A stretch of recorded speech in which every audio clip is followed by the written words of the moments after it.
Hi, everybody. This is Joe Beatar, Executive Director of Houston Safari Club Foundation. Welcome once again to this week's episode of Hunting Matters, brought to you by the Houston Safari Club Foundation. We are joined today by Carsten Groos. Carsten, it's Groos, right? Or is it Gross? It's gross, but I respond to either. Just don't call you late for dinner, right? Exactly. Carsten Groos. Carsten is a wildlife biologist. He's a hunter, conservationist, and a proud former recipient of the HSCF Dan L Duncan Scholarship Award. Carsten, thanks so much for joining us today. Thanks for having me. It's an honor to be here. You bet. Where are you based out of? Currently, I'm living in Lubbock. I'm graduating this summer from Texas Tech's Wildlife Management Master's Program, and my fiance and I will be relocating to San Antonio next month. Nice, nice. So you grew up originally in Austin, Texas? Yes, sir, that's right. And I went to Anderson High School in kind of northwest part of Austin. Okay, not typically known as the running joke in August, Austin. It's not. It's our liberal stronghold in the state of Texas, but it's not really known for hunting and fishing. So, how did you get involved and what kind of ignited your passion for the outdoors? Sure. Well, I was lucky enough to spend a lot of time growing up, weekends and things like that, on the road traveling. My family has had various friends over the years with some pretty cool ranches. I got a lot of early exposure to wildlife management, hunting, fishing, things of those sorts, just from traveling around as a kid and spending a lot of holidays and family get-togethers out on different places away from Austin. But at the same time, finding things to do, specifically fishing in Austin on my bike, riding around, even some camping in some of the parks we have here, things like that. Yeah, yeah, yeah. If I had a bike and a fishing rod when I was a kid, I was set to go. I could always find some kind of body of water somewhere to get into. It'll keep you out of trouble. You'll always be busy. Yep, absolutely. So a lot of people know you today as a wildlife biologist, but you also played college ball, which is my absolute favorite sport, is college football. You played at University of Oklahoma, I believe. I did. That's right. Yep. So how was that experience? That was an experience I would if I had to do it all over again my whole life, I'd do the same thing. Yeah. Being from Austin, both my parents went to UT. Uh, Grandparents went to UT. Very much a legacy UT Hmm. family. But I got the opportunity to walk on at OU as a quarterback at the end of the 2010s. My first year would have been 2020, Yep. and I I couldn't turn it down. It was at the time it was they're just coming off of Baker Mayfield and Kyler Murray, uh, Jalen Hurts, and then they had Spencer Rattler, and it was one of those deals where I had a chance to join the team, so I did, and met a lot of my best friends today playing football. I played 3 years there.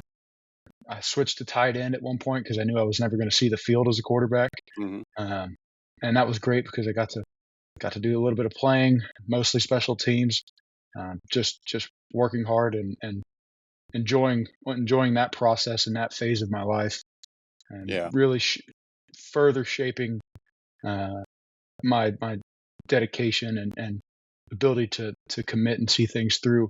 So I really had a good experience at OU playing OU football, Yeah. with friends and family nearby as well. The Houston Safari Club Foundation's Worldwide Hunting Expo and Convention is back, January 15th through the 17th at the Woodlands Waterway Marriott. Explore worldwide hunting and fishing outfitters, gear, auctions, raffles, and banquets. $20 at the door, kids under 15, military and first responders free with ID. Learn more at WeHuntWeGive.org. Sponsored by Boyd's Hardwood Gunstocks, Capital Farm Credit, Cargill, Record Rack, Copandero, DEA Ranch, Genus Logistics, Gunworks, Revic, Way Engineering, Wildlife Partners. Capital Farm Credit understands that there's something about the outdoors that pulls you in. Could be the fresh air, the colors, the smells, the animals, the freedom. It's all just a part of who you are. And with our recreational land loans, you can purchase land for whatever outdoor pursuit you please. That way, the outdoors won't just be in your soul, it'll also be in your name. To learn more, visit capitalfarmcredit.com. Together, we're better. Yeah, that's got to be tough being what was projected to be a third generation legacy Longhorn. I've had a lot of friends who grew up in divided families, especially growing up with SEC football. A lot of Alabama, Auburn family spats have broken out and things like that. Ole Miss, Mississippi State, that sort of thing. People don't realize, I don't think, what a commitment college athletics is. I mean, they know. I mean, you hear about it, but to do that and also, not just take what's the word I wanted to use? Easy courses. I mean, you were headed down a path in a career field on top of trying to, develop a football career as well. And I'm interested to know how that shaped. Was it more than you expected? Was it as much as you expected? How did it shape your own self discipline as far as balancing, athletics with education? That's a great question. It's one thing I sometimes reflect on, specifically. I was always very committed and driven in athletics and school. I attribute that to my parents. They're very much, they're going to let you walk your own path, but you got to do right and work hard. So I had that upbringing. So it wasn't too much of a change for me mindset wise, so much as it was just practice actually on your own for the first time, with new responsibilities, trying to get everything done. So for me, I always wanted to get into wildlife management, and I knew that was going to be a focus for me down the road.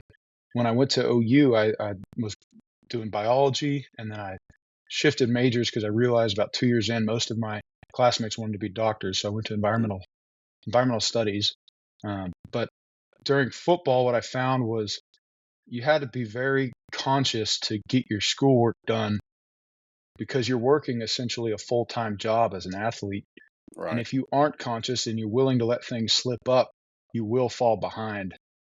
So many of my teammates I saw that happen to. So my thought was, if I'm not going to be the guy that's playing, every Saturday and expected to go do on to the next level in the NFL, I better make sure that I'm doing everything in my power to boost the team GPA and set myself up for my next career, which will be ultimately more important than the one I'm currently in. So that was kind of my mindset and how I navigated those things. And I found it pretty easy once you got to start the habit. And once the Yeah. habit's in place, it's going to keep going. Right. Right. Now in high school and I think in college as well. Um, did you do some ranch work? And kind of intern on ranches and start to think about wildlife management, and biology and those sorts of things early on. Absolutely. It was definitely a passion of mine. One of the first kind of camp slash internship slash work opportunities I committed to was the South Texas Buckskin Brigade through the Texas Brigades camps. Hmm. And that was an incredible experience. And so after I did that in middle school, I was lucky enough to do a little micro internship with the Temple Foundation over there in Boggy Slough in East Texas. Uh, and then I also got to do a little bit of ranch hand work for some cousins of mine out near San Angelo. Mm. And then into college, I was able to do a little micro internship at the King Ranch with their wildlife division. In the 2 weeks I had off in the summertime, because we still had to be there for football, but I got 2 weeks off. So trying to make the most of my time when I could to focus on my other passion aside from athletics, which was wildlife. Yeah. Was there a time? Was there like a? Is this something that was always ingrained in you, or did you get into high school and kind of go, this is kind of where I want to go career wise? Was there I guess inciting incident or a moment that you kind of went, okay, this is what I'm going to do. Sure. Well, I'll say I think I was about 8 years old, and I had been going out to my god family's place, which is Hmm. the Temple Ranch, and it was near Freer, and Robert Sanders and Jenny Sanders were there, and they exposed me to all things ranch management, you know, how to manage a deer herd, all these things. And I remember driving back from a visit one time, and I told my parents, I was like, "This is what I'm going to do. I want to be around wildlife forever." So Yeah. since I was about 8 years old, it's always been something wildlife conservation related. Hmm. Recently, I've started to hone in a little bit on what that means, but Right. I have many interests that all kind of tie together through a broader spectrum of wildlife. Yeah. Yeah. Um, and then later on, when you were getting your, still working on your education as well, you're a recipient of the Houston Safari Club Foundation Dan L. Duncan Scholarship. Tell our audience a little bit what that scholarship means to students such as yourself and to yourself personally, as you're trying to, navigate this world of college and we've all been there. You're like, let's get a case of ramen. It's on sale this week. But those dollars help, right? Oh, absolutely. The Dan L. Duncan scholarship program. I have yet to see a scholarship program that is as targeted, as beneficial to students that are wildlife people. Hmm. Um, for me, the Dan L. Duncan scholarship was the first one I'd ever heard of that was specifically meant for people that were interested in promoting hunting and conservation. And I thought that was super unique and not to mention incredibly valuable for, like you said, uh, people who are oftentimes eating ramen and peanut butter and jellies every week. Um, so allowing me to continue pursuing my passions was hugely important. Um, that was a definite benefit of that scholarship and why it's ultimately around to help you know promote hunting conservation and the next generation of stewards that are going to be doing it. Yeah, I'm excited because about 2 weeks ago we did our latest round, and we actually awarded 30 scholarships this year. I think that's the most we've done ever in one Wow. year. And probably had more applications than I've seen, I know, in at least 6 years. So that's, it was kind of up and down there for year to year. But now that this year we had almost 40 applications, which I was very encouraged by. Either the word's getting out or there's more people that are going into these types of programs. But I was very excited to see that number of applicants and that many recipients. That's phenomenal. I love to hear that because it's an encouraging sign in Yes, all regards. absolutely. Hunting Matters is presented by Copandero Indoor Archery Pistol and Rifle Range, your premier indoor archery pistol and rifle shooting destination. Located in Oak Ridge North, right next to the Woodlands, Copandero offers two 25-yard pistol ranges, a 100-yard rifle range, and a 25-yard archery range. Whether you're honing your skills or just starting, Copandero has everything you need, including rentals, classes, a retail store, an in-house cafe, and a VIP lounge. Join Copandero today for an unmatched shooting experience. To learn more, go to copandero.com. Are you looking for an investment that goes beyond the ordinary? Wildlife Partners is the nation's leader in breeding and consulting for the exotic wildlife industry. When you invest in wildlife, you're not just acquiring a 100% tax-deductible asset, you're playing a vital role in the conservation of endangered species. Do you own land? You can turn your ranch into a profitable wildlife-driven business. And even if you don't own land, that's no problem. Wildlife Partners offers unique opportunities for non-landowners to invest in conservation while enjoying significant tax benefits and potential cash flow. So right now, are you doing your graduate research right now, you said? So I just defended my thesis last month and officially passed Okay. my thesis. So I've not technically graduated yet. It's the Yeah. weird period where I'm done, but Yeah. don't have the paper. Well, Uh, congratulations, man. That's a quite an achievement to. I always hear people say defend their thesis, and that's exactly what it is: defending your thesis and all the hard work that you've done. What was your graduate research focused on? Because I know it was pretty unique. okay, so my graduate thesis research was focused on estimating the densities of the free-ranging white-tailed deer, axis deer, and blackbuck that occur in the Western Hill Country, and Okay. then further looking at their resource selection uh, behaviors. So really trying to compare these species concurrently or all together to look for the differences and the similarities they have and Mm. where they are and what they want, and ultimately trying to establish some better information on these species where they exist all together. And the interesting part for me was We have our white-tailed deer, which are very much we know a lot about them. Hmm. The state is responsible for their regulation, Texas Parks and Wildlife. They're a public trust species. But axis deer and blackbuck in these free-ranging or feral populations where they exist on private land that are low fenced or no fenced, um, there's not a state regulatory authority that oversees their management. It's all at the discretion of the landowner. And so that can create some interesting dynamics from a big game management perspective for landowners that have differing goals, differing property sizes, if they have domestic livestock as well. So um, for me, this was about trying to establish baseline information, hopefully that will allow for future research and improved management of these three species because they're whether you like it or not, they're here, Yeah. and they live together, and in they're in a broad array of habitat types and areas, and their distribution is much wider than it has been before. So that was kind of the focus of my thesis. Yeah, I mean, you see them more and more everywhere. Everybody's got, black buck and axis and fallow and just, I mean, bongo and I mean, just all kinds of things are showing up across Texas. Was there something that you found during your research that surprised you, that kind of caught you totally off guard? So I'll preface with I've hunted in this area for my whole life, and Hmm. so I've done, even if it wasn't hard science, a lot of visual observation of these species, and I felt like I had a pretty good grasp as to what to not necessarily expect, but potential things I might see.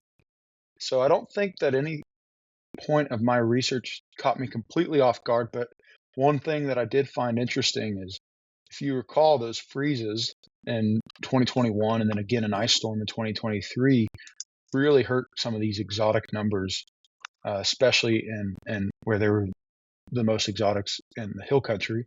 Right. And there was a previous research project done by a student, PhD candidate at the time, Matt Buckles at Texas Tech in Kimball County, where he was estimating the populations of axis deer and white-tailed deer. That's where Junction, Texas is. But he had essentially equal numbers of axis and white-tailed deer in that county from these surveys he conducted in 2018 and 2019. Fast forward to when I was doing my research in 2025, our axis numbers were probably a fifth of the white-tailed deer numbers. Hmm. Incredible amounts of loss, and it can't all be attributed to these weather events, although those were massive contributors. Right. But there's also been increased efforts to trap, and I think a lot of landowners that I've spoken with, especially those that own property along some of these rivers and creeks and big pastures, um, they've noticed an increased effort to kind of trap and move these animals around, especially back into high fence properties. And so as a result, we've seen some pretty steep declines just by these two estimates alone, and some other kind of more anecdotal testimony from various biologists I've spoken with. But I think that was probably the thing that stuck out to me the most is just the sheer difference. If you think about a 1-to-1 ratio now, 1-to-5 Mm. of axis and whitetail in less than 10 years, that's a pretty stark difference. Yeah. And what you might see on your place or when you're out hunting some of these places. So I'd be curious. There's going to be pockets where there's greater numbers, but I'd be curious if other landowners I haven't spoken to notice the same things and kind of the thoughts people have about it. Because by and large, people with a vested interest in those exotics are pretty upset that they're not seeing them anymore. While on the other hand, those that are not a fan of those exotics or more focused on domestic livestock, they have a complete opposite attitude. It's pretty interesting. That's probably my biggest takeaway from what I saw that was interesting to me. Yeah, it's funny you bring that up because I do have friends that are landowners and they, what would you do this afternoon? Oh, we were running traps for axis, and they're they're moving these animals or they're moving to other parts of their property, things like that. So I think that the trapping thing has become more and more of a common practice, as well as, then I've also hunted on leases and things where they didn't trap, but they like you said, they got hit pretty hard, blackbuck and axis, especially by these bad winters, these freezes and that sort of thing. So yeah, it'll be interesting to see how those numbers, like you said, look in another 5 years. And I can't imagine not wanting access on your place because, I Hmm. mean, the old adage, they're absolutely delicious, but I understand that they are feeder hogs. They do love go to the feeders, and if you're trying to grow your whitetail population, it's a bit of a challenge. But man, between Axis and Oryx, I don't know if there's, my wife's like, nah, you don't need to bring home any more deer meat. There may be no better table fare than Yeah, Axis. I personally love Axis, and um, that feeder hogs is definitely, they do have the potential to outcompete those white-tailed deer. There's been some yeah, studies in more contained populations. yeah. The other species I haven't mentioned that we did see a few of them, Hmm. not enough to really do anything with from a data perspective, but aoudad, and just from running cameras over there, there are far more aoudad in the hill country than people realize, I think. And when they show up in droves, and they'll spend a few days and then they're gone, Yep. working through a canyon system off to another location. And you want to talk about feeder hogs? Yep. Those animals cause some problems for people. Yeah, I'm seeing more and more art in the hill country, near Lakey, southwest of Kerrville and that sort of thing, where they're showing up Hmm. where they haven't been before, and they're kind of like they become our horned. Somebody said one time a horned hog because they definitely are prolific and they are definitely spreading everywhere. Um, and that's not a game meat I really care for personally. Me neither. Me neither. Although there's some of those rams over there I've seen are every bit as big as some of those Trans-Pecos rams, and Oh yeah, it's crazy. they're pretty fun to see and to have a chance to hunt. They And are so cool to hunt, and I love to bow. Especially if I get in a situation where I can bow hunt them. They're a lot of fun. We call it what do they call them the poor man's bighorn, but it's crazy how many aoudad there are in the hill country now versus where they were 10 years ago. Hunting Matters is presented by DEA Ranch. Are you looking for the ultimate South Texas hunting experience? Then look no further than DEA Ranch. DEA Ranch offers some of the best whitetail and exotic game hunts in South Texas year-round. Whether you're looking to fill your freezer or put that next hunting memory on the wall, their professional guides are focused on ensuring each client has a memorable and exciting hunting experience. DEA Ranch offers guided hunts, professional staff, chef-prepared meals, trophy preparation, and more. To learn more, go to dearanch.com. That's dearanch.com. When you're deep in the field, far from roads, hospitals, or immediate help, preparation matters. Global Rescue provides medical and security advisory and evacuation services to hunters worldwide. From field rescue at the point of injury or illness to medical evacuation and real-time support, Global Rescue teams are ready 24/7, 365, with operations centers staffed by experienced professionals ready to respond. Whether close to home or far from it, having the right support matters. Plan your next hunt with confidence. Learn more at globalrescue.com/huntingmatters. I'm kind of curious. I know you've already defended your thesis and everything, but I'm still curious about the work that you did. How did you go about monitoring these animals outside of just observation? Were there any specific techniques or anything that you used? sure. Okay. Yep. So we kind of used a blending of approaches here. So one element, the main element, was trying to estimate density, and we did that by using a series of pre-mapped spotlight survey routes that we checked using some geospatial things to make sure that our what we were sampling from a habitat perspective was actually representative of our entire study area. So we had road transects that existed all throughout, from about San Angelo down to Rock Springs, and then out west of Sonora and El Dorado over to Menard and Junction, kind of that pocket of the Western Hill Country. Hmm. And we had a series of spotlight survey routes where we would we would drive those routes on public and private land, and we drove them several times throughout the year in different seasons. And then we conducted what we call distance sampling analysis, where the actual way in which we built out our density estimates was derived not from necessarily the number of animals we saw, but our detection probability of seeing these animals. Basically, a lot of statistics to say our methods account for you're not going to see every animal, and we know this, but we can try to guess how many you missed in order to get a more accurate, and the idea is a more accurate estimation of the density of each of these species. And then we could look at the densities by habitat and things like that as well, using some more advanced statistic later down the line. And so that's how we derived some density estimates for each of these species.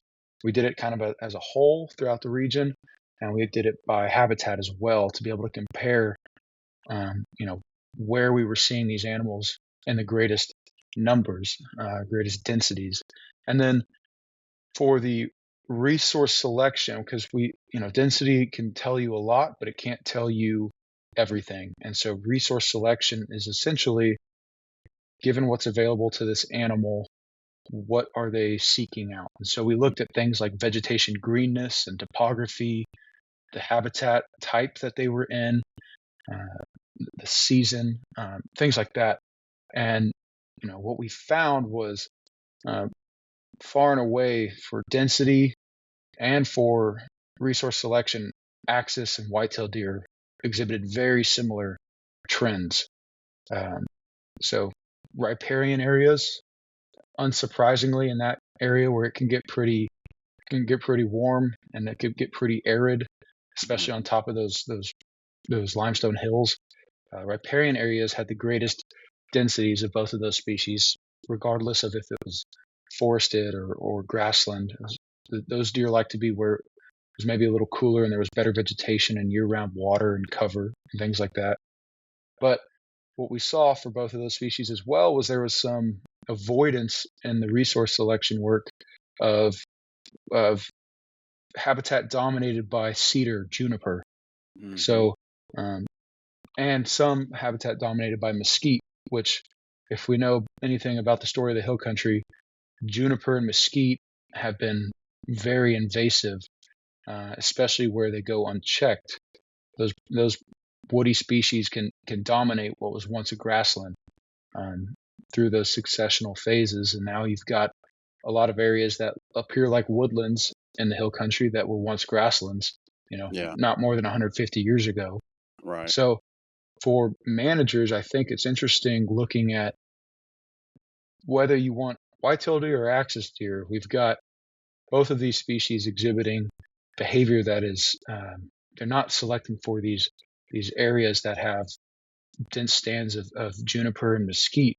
So there might be some brush management implications there, and making an effort to be conscious about trying to get out and actually improve some of those areas, maybe restore them back towards those grasslands like we often hear.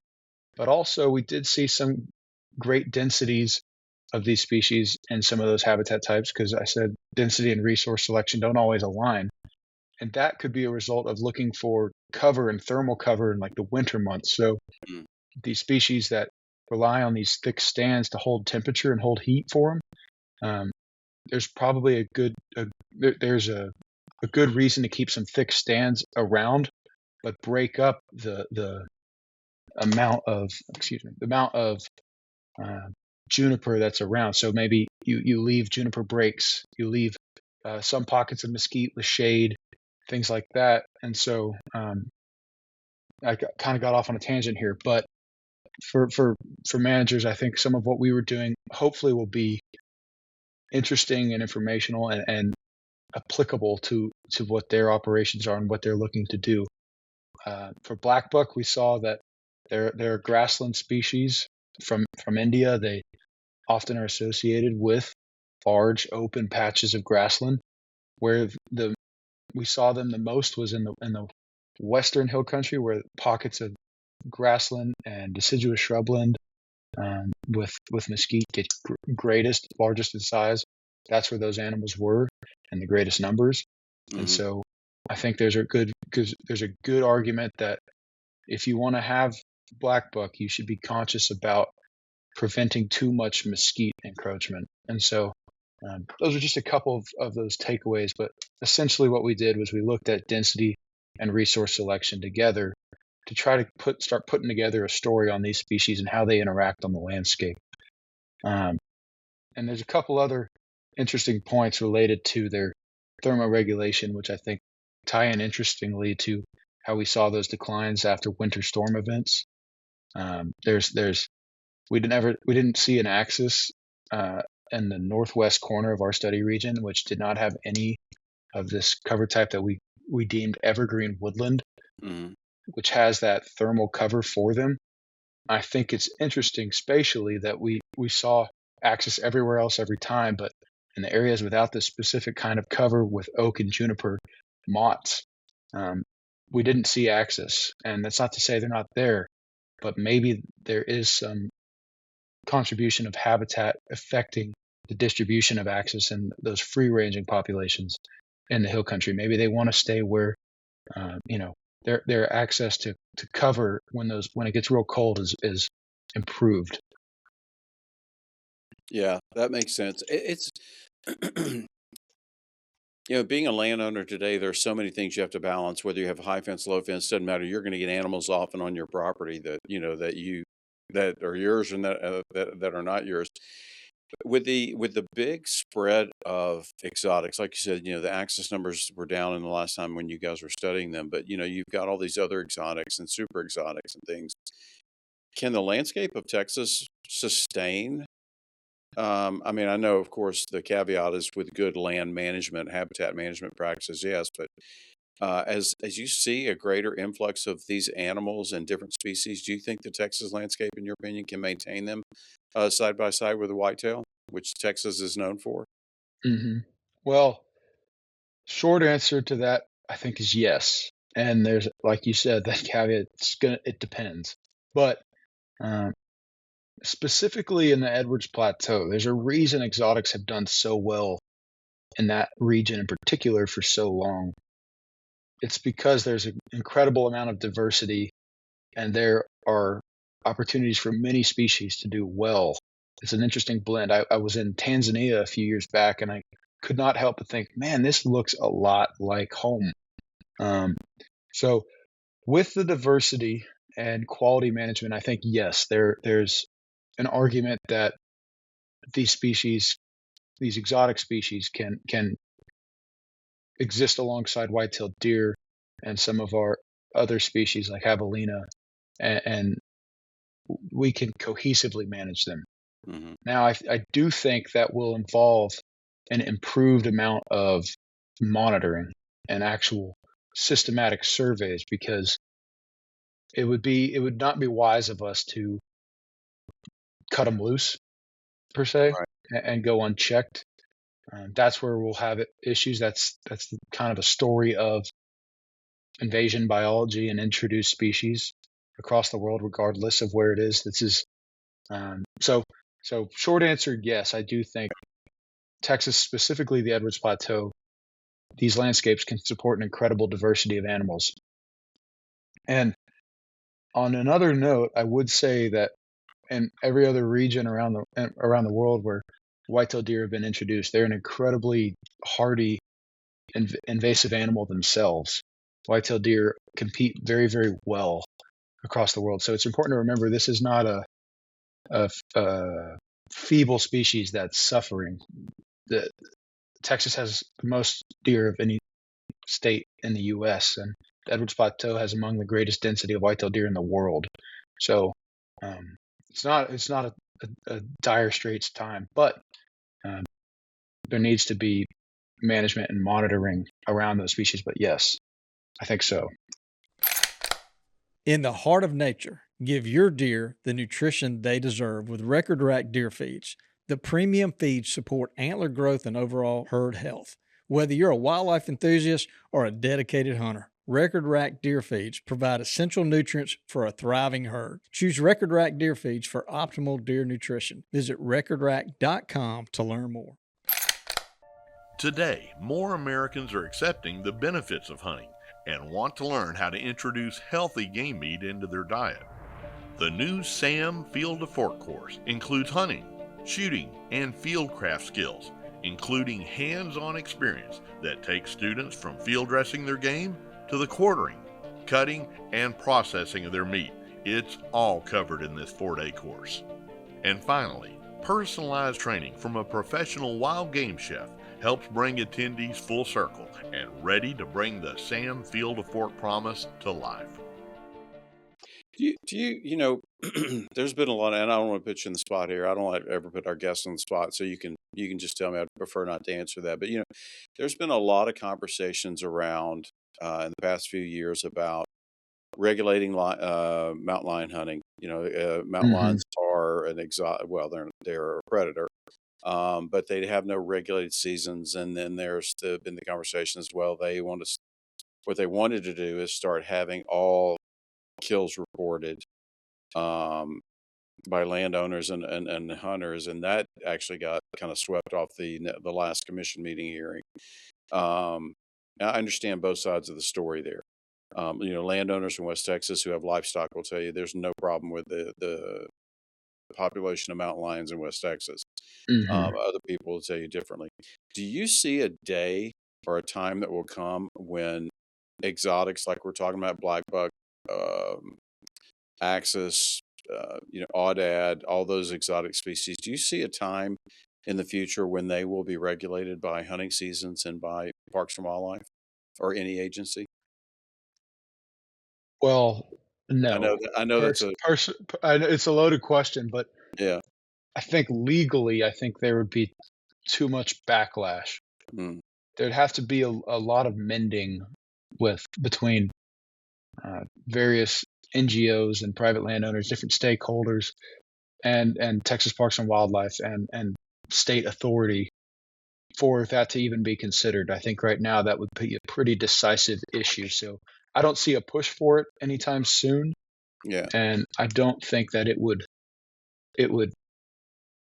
certainly could, but I don't think that it would happen. I can understand the arguments on both sides of that. Yeah. The cool thing, the thing I like about it too is, and I tell people, I grew up in Louisiana where we mostly duck hunted and fished and hunted small game growing up. But I still have friends in Louisiana and other places around the country. They're like, yeah, I want to come hunt with you this fall. I'm like, come this summer. We can go after access, and it's pretty much the opportunities that exotics present for the state of Texas is that we have year-round hunting opportunities. If that and like you and I talked about earlier, it's some of the best tasting meat there is out there. But I think that's something that's a real attraction and definitely a supplemental source of income for landowners and people who do hunts, who sell guided hunts. Most definitely. And there have been some shifting land uses away from traditional domestic livestocking to exotic ranching. Domestic livestock are still the backbone of the Edwards Plateau and other regions throughout the state. But these supplemental income opportunities for these landowners are incredibly important. And I think it would be a good idea for the state and for Texas Parks and Wildlife to not enter that authoritative realm, because that supplemental income is vital for keeping landowners on their ranches and keeping these properties together, preventing some of the increased rates of development and fragmentation and things we see that are really the greater threats to Texas ecosystems and conservation and hunting. So yeah. I think exotics can serve as an incredibly important asset for land management and supplemental income. And so, that year-round hunting element is pretty fun too. Yeah. Yeah, I absolutely. I agree. You mentioned this, you're talking about, everybody's leaving other states, coming to Texas. So we have a growing population issue here in the state. We have land fragmentation, we have urban sprawl and that sort of thing. through your past research and studies, have you seen? I mean, I know I'm 62 years old now. Just in the years that I've been in Texas, I've seen, the Katy Prairie and the Katy Plains gone from the goose hunting capital of the world to where, there's no more rice being Hmm. grown out there. You can't look out to the left and right of I-10 and see thousands and thousands of geese anymore. Same thing for the hill country. For the Eastern Hill Country, Yeah. yes, very similar. In the time that I've been alive, I think Austin, since I was born, has more than tripled in population. That's not even including the greater metros that have Mm. evolved. That I-10 corridor is filling up, just like your drive from I-10, that I-35 corridor between Austin and San Antonio. It's turning into DFW, where Yeah. it's continuous, and it breaks my heart to see personally. I understand how the natural progression of when you grow and you become and you're a state that's appealing to so many people and your population's growing, people want to Yeah. go places. Everyone wants their little slice of Texas.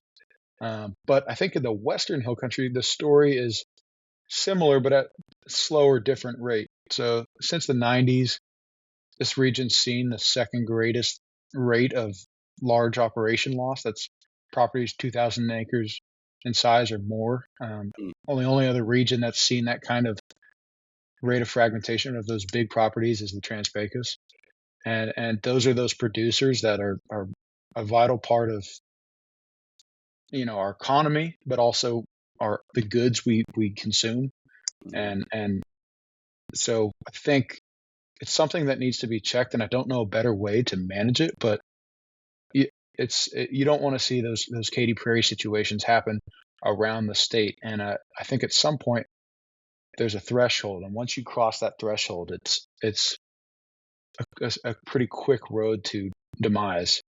Right. Right. Oh yeah, I remember drive to San Antonio to Austin. You would see, yeah, there were New Braunfels, San Marcos. There was the reptile farm, the Yeah, place to get in the the river. snake That was farm. the snake Yep. farm. That was about it. And now it's just continuous development from one section to the other. It breaks my heart too. And anytime listen, I understand like you said, I understand there's progression, but anytime I see these aggregate farms pop up and they're tearing down the hill country, it just breaks my heart. When they're chopping down another hill, I just can't stand it because it's probably one of my favorite parts of the country. And people who've never experienced or lived or seen Texas Hill Country or West Texas and the Chinati Mountains for that reason have no clue, Hmm. what they're missing. And once it's gone, it's gone. It's You gone. can't get that back. So, No, no, you can't rebuild those hills. I'm curious if a Texas landowner called you today and said, "Hey, what's the single biggest mistake people make managing wildlife?" What would your response be? oh, that's a great question. That's a great question. I don't want to give you a too quick of an answer here. No, take your time. I think for a lot of folks, it's there's two sides. I think some folks we may have uh, we may attempt to implement a little too much management effort, but in most of Texas, there's too little management effort. We're timid to do things, or maybe it's too financially uh, impossible for Hmm. us to actually implement some of these things. Topics I've kind of touched on: brush encroachment.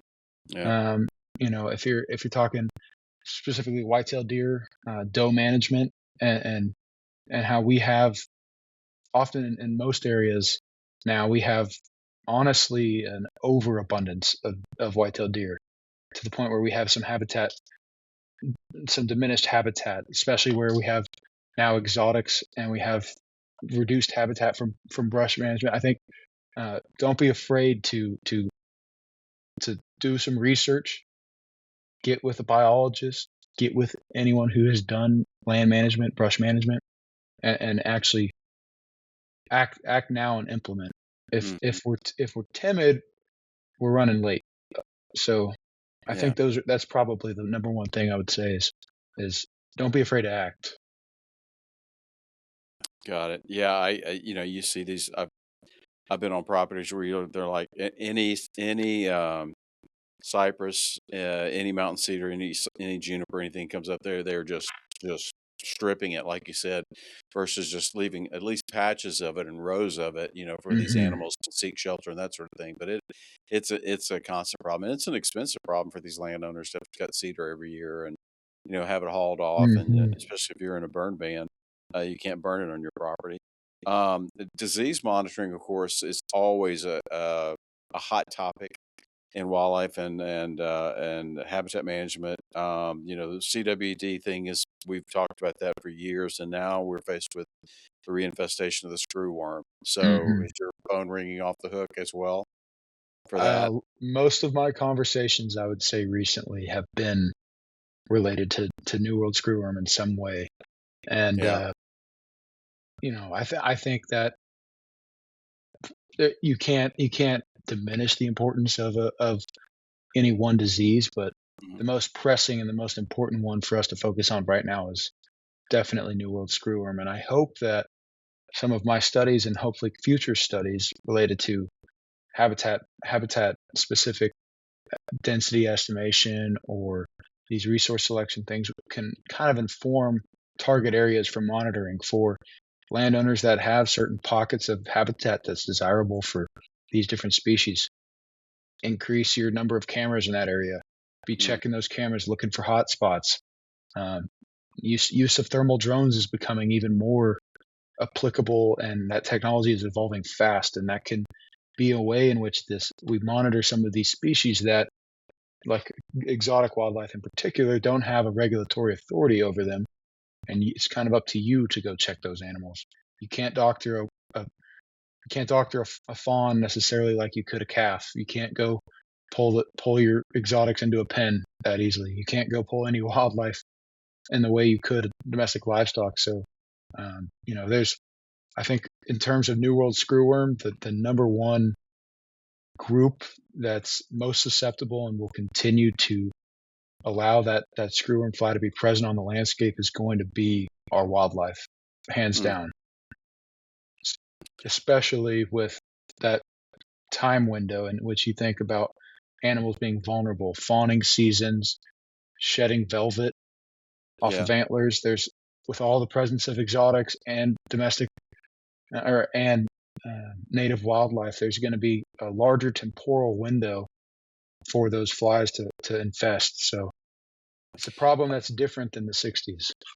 Gunworks just launched a new rifle system. It's called Index. It's sized for adventure and engineered for extremes. With barrel lengths as short as 16 inches and a folding stock that collapses to an ultra-short profile, the Gunworks Index fits nicely in a UTV, a float plane, or across the seat of your truck without sacrificing accuracy. The Index features a built-in ARCA and pick rail for use on tripod or bipod, and a night vision rail to ensure you're ready for any scenario. The Gunworks Index delivers magnum capability in the most compact chassis rifle system on the market. Visit gunworks.com to learn more. This episode of Hunting Matters is brought to you by Republic Boot Company. At Republic Boot Company, we don't just make boots, we craft heirlooms. From premium custom and stock boots to handcrafted leather bags, belts, and accessories, everything we create reflects Texas heritage and timeless quality. Our Houston craftsmen use the finest leathers and time-honored techniques to deliver style built to last. Whether you're stepping into a new pair of boots or carrying a signature leather bag, experience craftsmanship the Republic way. Visit Republic Boot Company and discover quality made for everyday life. Learn more at republicbootcompany.com. Yeah, I've talked to a few ranchers from that dealt with it in the 60s and 70s, and they're like, we're just trying to deal with it like we did back then. In layman's terms, what do you think the current state of affairs is? Do you think we're just kind of on the sidelines watching it and monitoring it and try to prevent the spread of it, or is there an aggressive action going on by state and federal agencies, or kind of what are the state of affairs right now regarding the screwworm?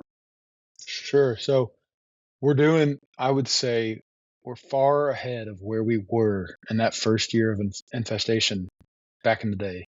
Um, we know what to do. We know how to ultimately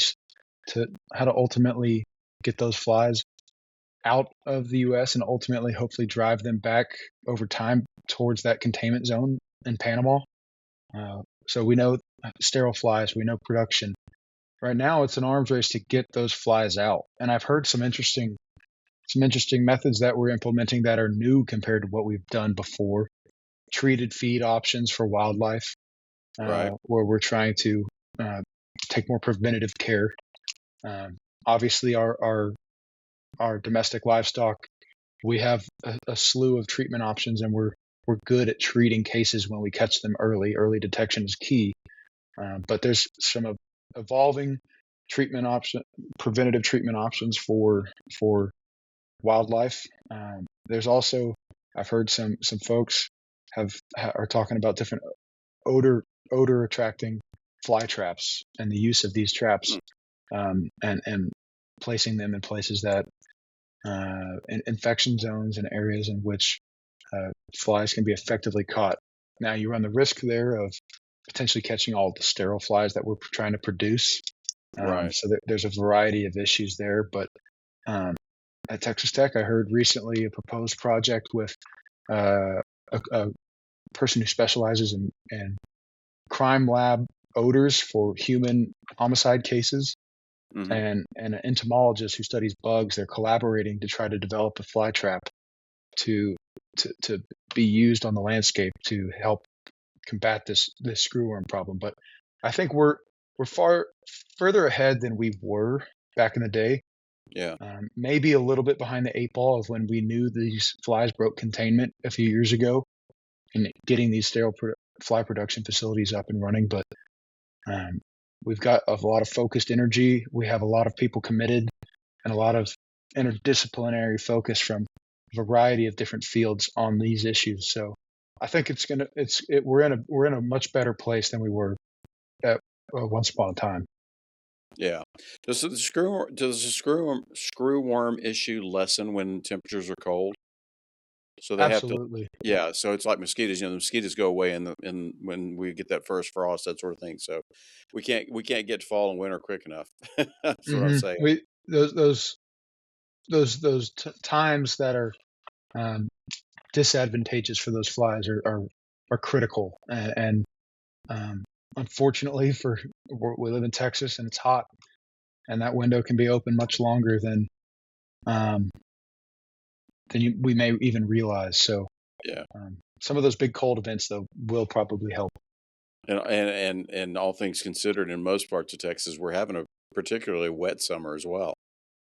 We are, and we've had some conditions to get some surface water back on the landscape over the past couple of years in a lot of areas. So it'll be interesting to see how the weather and climate do affect this issue.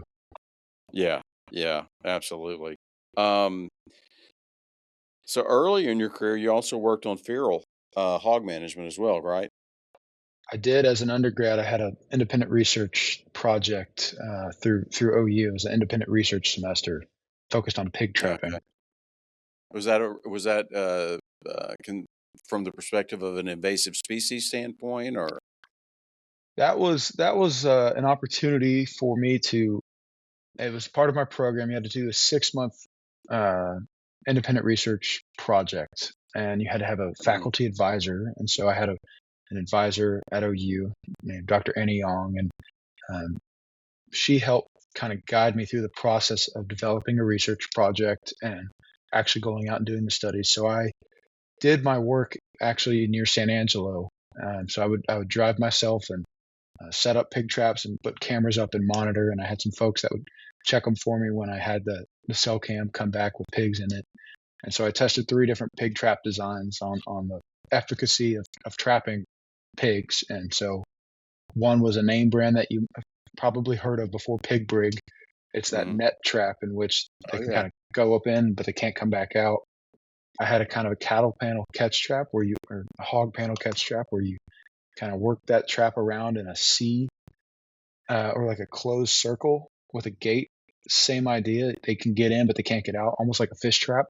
And then I had your classic cage trap where they trip a line and the back door slams on them. And so what I found was the actual Pig Brig trap was far and away the best option. And I think at one point, one of the times, it caught 28 pigs in one night. Wow.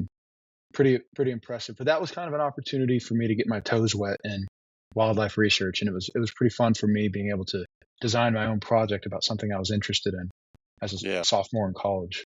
Yeah. Pig breeds make it highly entertaining YouTube footage as well. They do. They do some incredible work. It's impressive. Yeah. Um,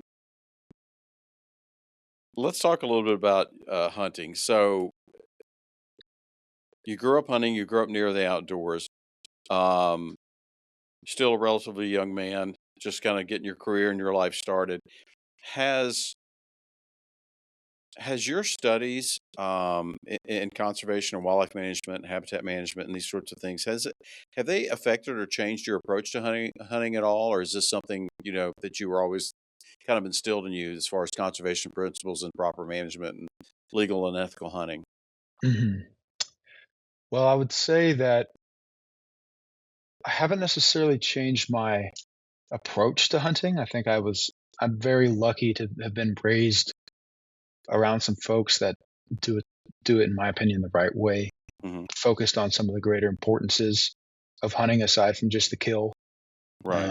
and kind of teaching me the lessons of why you do what you do when you're hunting. So I don't think my approach has shifted, but my perspective has changed a little bit, especially as I've gained experience and learned things. I think I take a greater pride in helping friends now get involved. I understand that hunting, it's not the act of hunting alone that's important for getting people interested in conservation, but it's the shared experiences.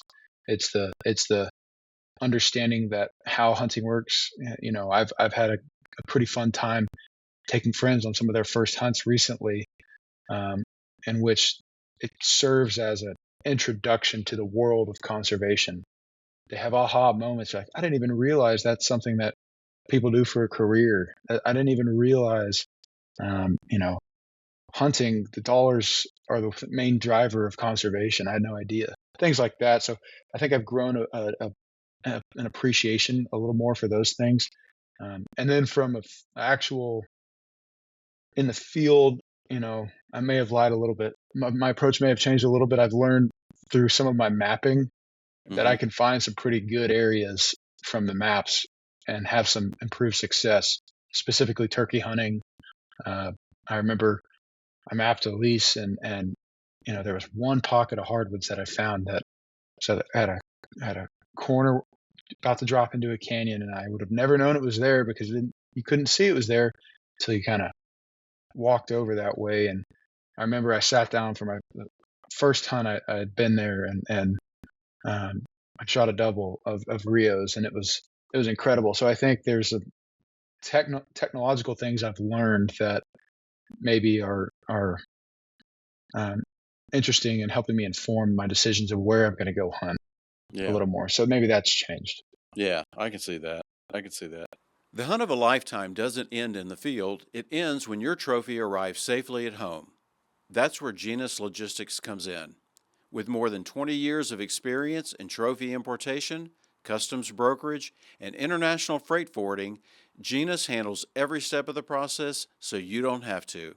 From Africa to Alaska and everywhere in between, trust the expert who keep hunters hunting. Learn more at genuslogistics.com. The Houston Safari Club Foundation is a 501c3 nonprofit organization that supports the future of hunting and conservation. Wildlife and habitat conservation, youth education and outdoor experiences, scholarships, and anti-poaching efforts are just a few of the programs supported by this organization. Monthly events, an annual convention, award-winning publications, networking opportunities, and valuable resources for hunting knowledge are just a few of the benefits of being a member of Houston Safari Club Foundation. If you're searching for a group of people dedicated to protecting the future of hunting, look no further. Join Houston Safari Club Foundation today at wehuntwegive.org or call 713-623-8844. Now, you served as a graduate instructor at Texas Tech as well. Yes, sir, I did. Um, the students that you interacted with, are you seeing, because one of the requirements for the Dan L. Duncan Scholarship is you have to have hunted. Mhm. Yeah, you don't have to be proficient at it. It doesn't have to be something you do every week. But are you seeing more and more wildlife and land management, range management majors that are coming in that have no hunting experience? And does that concern you? Yes, I think so. There's the traditional gun and rod kind of student, and then there's the student that maybe doesn't have experience hunting or fishing that's coming in for more of their emotional value to animals per se, Mhm. or environmentalist minded perspective. And I think there's definitely an increase in the number of the latter students at Texas Tech, but also at other institutions.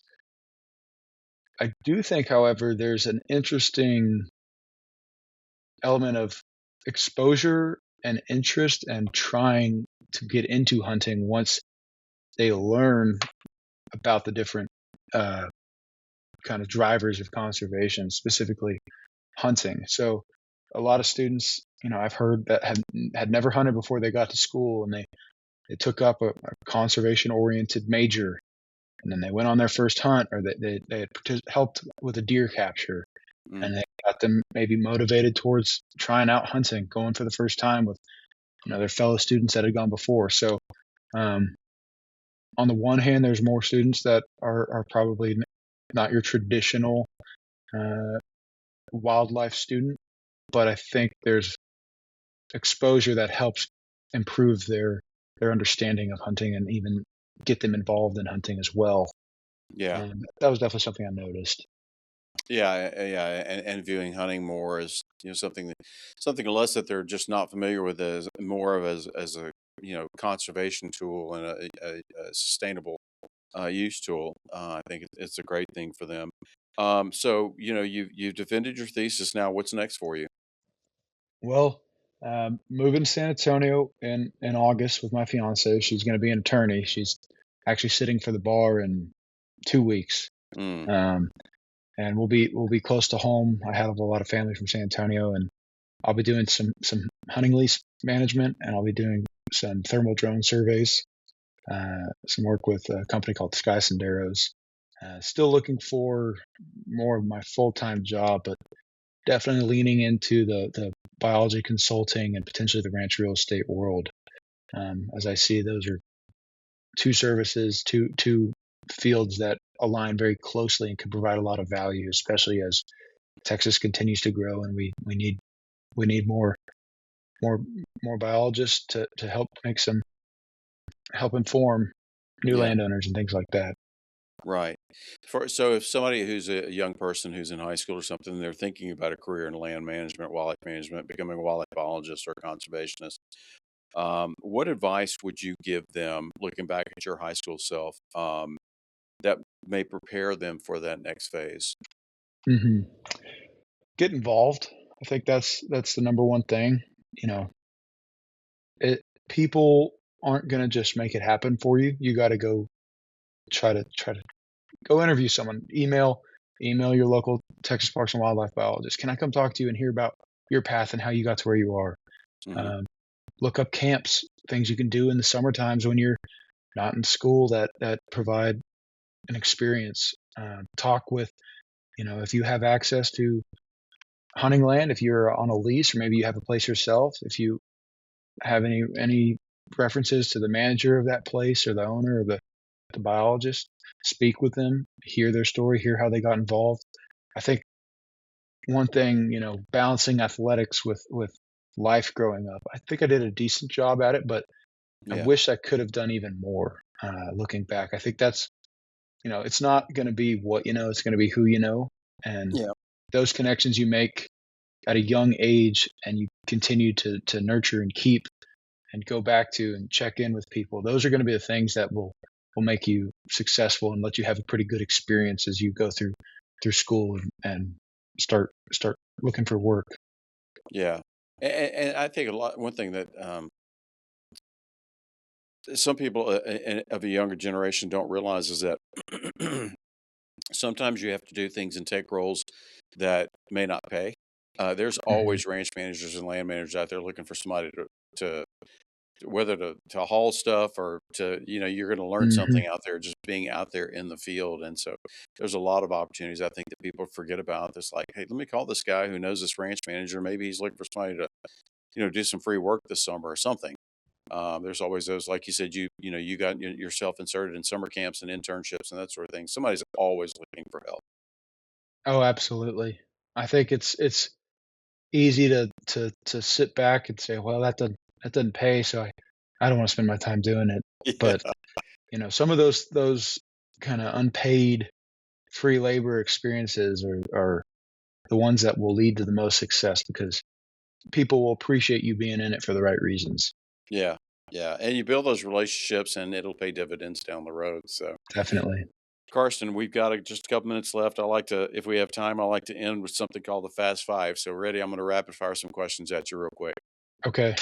All right, here we go. What's your favorite species to hunt and why? Wild turkey, regardless of subspecies. I think it's the poor man's elk hunting. It is the most fun you'll have, and there's no heartbeat like a gobbler sounding off right behind you behind a tree. Yep. I'm on 100% in agreement with you there. Favorite place you've ever hunted? Northwestern Oklahoma, in the middle of the rut. The Nice. deer the size of Kansas, and it's cold, and it feels like deer hunting. Yeah. Awesome. What's one piece of hunting gear that you'll never leave home without? Hacksaw. Yeah, that's pretty good. A lot of people would say knife, but I'm guessing there's a story there, a past experience. I find myself in the middle of bushes or up in trees, and I've gone without it, and I have the biggest deer of my life I missed with a bow at 15 yards because I didn't cut the branch with it. That was one time I didn't bring it. If you could spend one day in the field with any icon of conservation, who would it be? Teddy Roosevelt. Teddy Roosevelt. Yep. And last but not least, we pride ourselves as an organization on our tagline, which is "We hunt, we give." What does that mean for you? That means reinvesting your effort and energy, like I received, into the next generation, and offering experiences and help and giving back in general to those youth, and hopefully one day as I get a job financially as well. Yeah, absolutely. Absolutely. Folks, Carsten Groos has been our guest today. He's a wildlife biologist, hunter, and conservationist. Recently survived the defense of his thesis and is about to embark on a whole new life. Wish you the best of luck. Wish your wife the best of luck sitting for the bar. That's no small task as well. And Carsten, it's been an absolute pleasure. Thank you so much for your time today. Thank you so much for having me on. This has been great. You bet. You bet. Folks, we'll see you next week on our next episode of Hunting Matters, brought to you by the Houston Safari Club Foundation. Have a great week and have a safe week. Take care, and we'll see you soon. Hunting Matters is a Houston Safari Club Foundation production. Please rate, review, and subscribe wherever you listen to podcasts. For questions or more information, email us at info@wehuntwegive.org.